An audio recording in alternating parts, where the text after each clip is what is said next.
Hey, what's going on, everybody? It's Chris with Inside the U. Thanks for stopping by. I'm here in Milton, Georgia. Just got done watching practice. I wanted to come here to watch Miami Hurricanes' future quarterback, Luke Nickel, in action.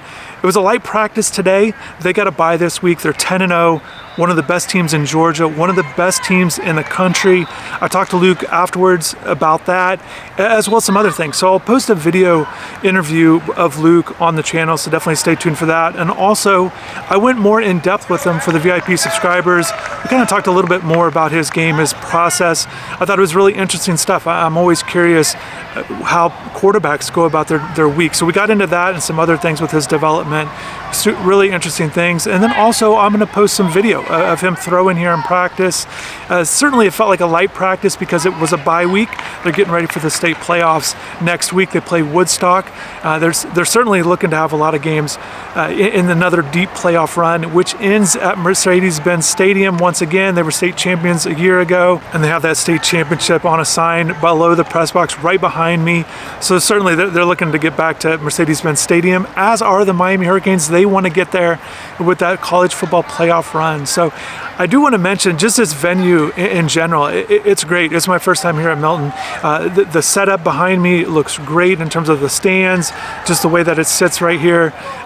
Good facilities. I'm kind of looking ahead at the football facilities right now, and just the school in general. It just looks like just a nice place, and the field is fantastic. So just a great venue. And I asked somebody about game days, and yeah, big games, they definitely fill the stadium up. So they're looking to do that in the playoff run. And on the video of Luke that from practice today, I got some drone footage as well. So I'm going to get that up and definitely stay tuned for that.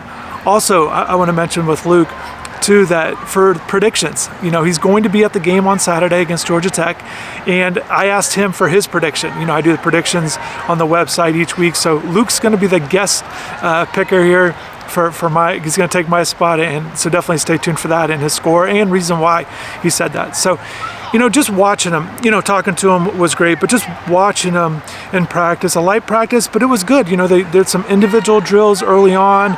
It's clear to see his arm talent. He's a very accurate passer. Just watching him go through some drills, make different throws, and he touched on that with me as well in terms of he feels like he can make every throw, and that has been something that's progressed with him over his high school career. He admitted, at one point he didn't feel as comfortable and confident in doing that, but he feels like he's developed with that and feels a lot more comfortable, a lot more confident doing it. And just watching him go through some indie drills, they did a little bit of ball security. That was good to see as well. And then some red zone throwing. I thought that was good right at the 5, kind of working on some different throws for the quarterbacks. Watching Luke kind of make, those corner throws that you're always trying to hit, your receivers there. And speaking of receivers, this top guy, CJ Wiley, I think many of you were interested and wondering, would Miami pursue him because of the connection with Luke? And he was a former Florida State commit. He decommitted, and then recently, this week, he committed to Georgia. So he's just not a guy that Miami had really pursued in the process, but just a little update there. But yeah, just Luke's throws there to that back corner of the end zone. I thought he did a good job there. And then also they're kind of working on some other throws in the red zone as well. So good to watch that. And then also some other things that was good to see. Obviously, you're always throwing to receivers, but they did a little 7-on-7 action. I had a chance to watch Luke at a 7-on-7 tournament there in January when he came to South Florida. That was good to see, but it's fun seeing him with his high school team. So he did 2 series, kind of a quick thing. First series, completed 2 of 4 passes.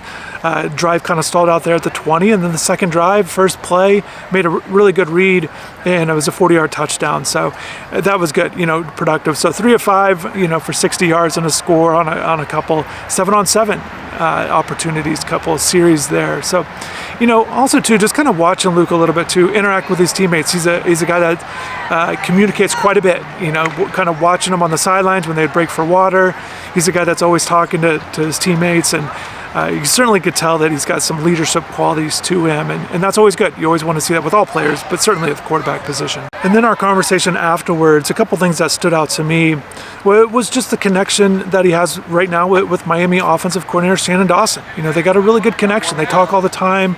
Luke even sends him some things and maybe to get some coaching advice from Dawson, which I think is great. And Luke's obviously trying to win a state title and win at the highest level, and any input he can get from coaching, and he certainly enjoys the coaches here. He says he feels like there's a lot of similarities with the coaches here with Coach Reeves. So that's good to see and good to hear that he's got that connection. And kind of a little bit of an update, I guess, but Georgia was in here recently, tried to talk to Luke about him, but Luke's just not that interested. So he's all in on Miami, and he's, even though the Bulldogs are the home state team, he's all in on the Hurricanes. He says he's excited to be a Hurricane. He's planning on being down at UM in January, enrolling early and be ready for spring ball. So he's excited about Miami. He's excited about their season, as all of the recruits are. It's very easy to be excited about that if you're a recruit with the season that they've had, but especially a quarterback and what he's seen with this offense so far.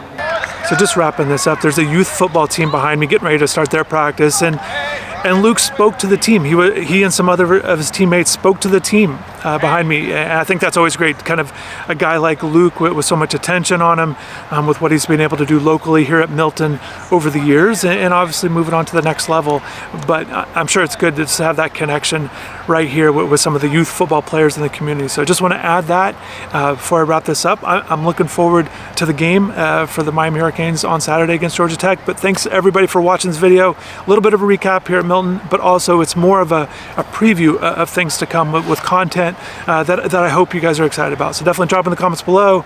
Let me know what you think about Luke Nickel as a player currently and his future. So thanks for watching. Hopefully you have a good rest of the day, and take care.